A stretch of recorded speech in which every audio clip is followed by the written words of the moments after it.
Welcome to The Explainer. Today, we are going deep on myasthenia gravis. This is going to be a detailed academic review, really digging into the core science and clinical management, so it's geared for those of you who already have a solid foundation in neurology. All right, so here's how we're going to break this down. We'll start with a solid overview of myasthenia gravis itself, then jump right into the molecular mechanisms. After that, we'll cover what it looks like in the clinic and how we diagnose it, and we'll wrap things up by looking at the very latest in treatment. Okay, first things first. Before we can get into the weeds, we have to nail down exactly what we're talking about. A clear, precise definition of myasthenia gravis really lays the foundation for everything else we're going to cover. So when you boil it all down, MG is an antibody-driven assault, and it's happening at a very specific place, the postsynaptic membrane. That's that critical handoff point where a nerve signal is supposed to trigger a muscle action. This specific, targeted attack by antibodies is really the central plot point of the entire story. So we know what it is. Now let's get into the nitty-gritty of how it works at a molecular level. We're going to unravel the autoimmune pathogenesis and really understand the why behind that characteristic muscle weakness. This table is fantastic because it really lays out the three main culprits, the autoantibodies that drive MG. The big one, the one you'll see in 80 to 90% of patients, targets the acetylcholine receptor, or AChR. These are IgG1 and IgG3 antibodies, and they're nasty. They bring in the complement system to directly destroy the receptor. Now, for the folks who are AChR negative, a big chunk of them have antibodies against MuSK. These work differently. They're mostly IgG4, so they don't activate complement, but they mess up the architecture, preventing the receptors from clustering properly. And then, in the double-negative patients, you can often find LRP4 antibodies, which use yet another sneaky mechanism to sabotage the whole junction. And you really can't talk about AChR-positive disease without talking about the thymus. It's not just some innocent bystander here. For most of these patients, it's ground zero.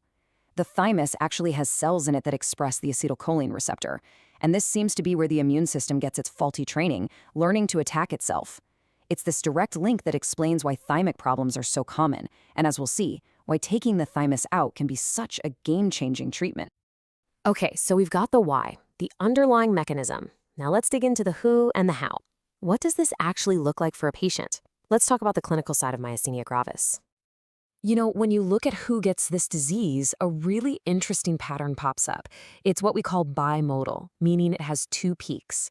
There's an early peak, mostly in the 20s and 30s, that hits women much more often.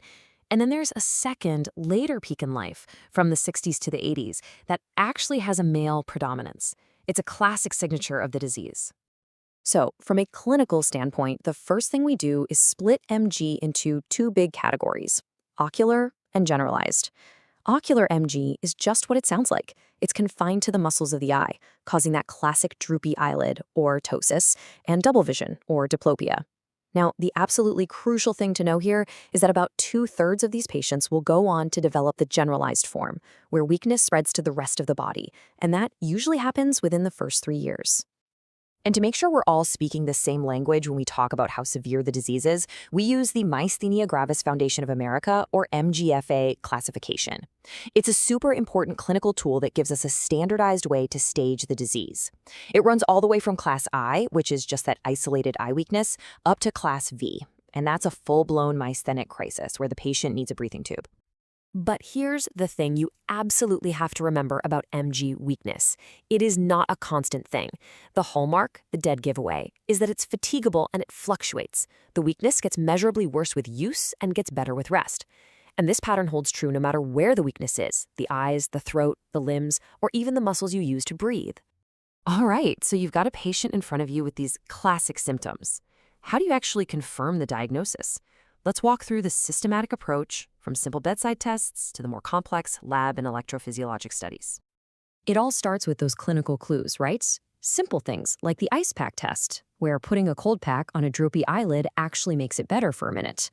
But really, our primary approach, the first-line confirmatory step, is serology, blood tests. We have a clear cascade. You start with AChR antibodies. If they're negative, you go to MuSK. If those are negative, you can test for LRP4. Following this pathway gets you a definitive diagnosis in the vast majority of cases. But what if the blood tests come back negative? Well, that's when we pull out the electrodiagnostic big guns.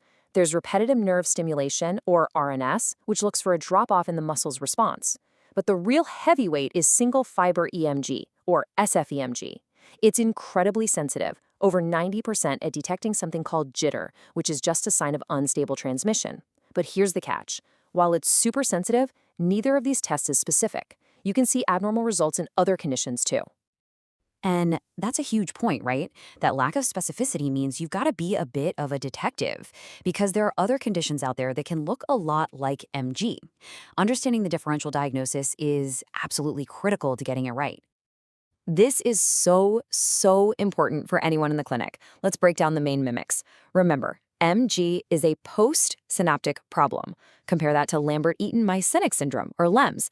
That's a presynaptic issue, and the weakness can actually get better for a few seconds with exercise. And on RNS, you see the opposite of MG, an increase in the response. Then you have ALS, which has upper and lower motor neuron signs and almost never involves the eye muscles. And finally, botulism, which causes a scary, rapid paralysis that goes from top to bottom and usually affects the pupils, which MG doesn't. Okay, we've defined it, we know the mechanism, we know how to diagnose it. Now for arguably the most important part, how do we treat it? Let's dive into the modern strategies we have in our toolkit for managing this disease. You can really think about treatment as being built on 4 main pillars. It's not just one approach. We have a whole combination of strategies. First, we have symptomatic therapy, things that just help the signal get across the junction better. Second, we have chronic immunotherapy to suppress the underlying autoimmune attack. Third, we've got rapid-acting therapies for when things get really bad. And fourth, for the right patients, we have surgery to remove the thymus.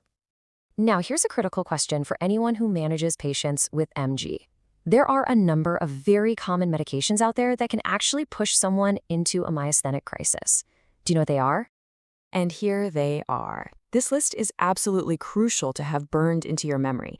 We're talking about common, everyday medications, certain antibiotics, cardiovascular drugs like beta blockers, and even something like IV magnesium. All of these can interfere with that already fragile neuromuscular junction and make the weakness dramatically worse. It's a list that requires constant vigilance. Now, when things do get really bad, when you're dealing with an acute crisis, we have 2 go-to rescue therapies, and they work in completely different ways. Plasma exchange, or TPE, is basically like an oil change for your blood. It physically removes the bad antibodies. It works fast, within days. IVIG is different. It's a complex immunomodulator, but the bottom line is they are both highly effective tools for getting a patient out of trouble quickly. So let's circle back to the thymus, because taking it out, a thymectomy, is a huge part of management for some patients. For anyone with a thymoma, it's a no-brainer. It has to come out. But it's also strongly recommended for younger patients with generalized AChR-positive disease because over time it can lead to remission.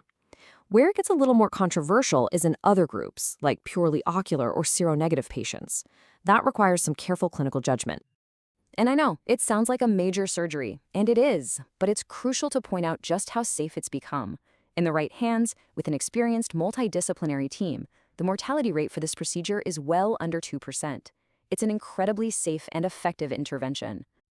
So that brings us to our final thought, and it's a big one: looking to the future. We are now in this amazing new era of super-targeted biologic therapies. Things like complement inhibitors and these new FcRn antagonists, they are game changers. And the big question everyone's asking is, with these incredible new tools, will the long-established surgical approach of thymectomy start to become less relevant for patients without a thymoma? That is a key area of debate and research right now, and it's going to be fascinating to see how it plays out.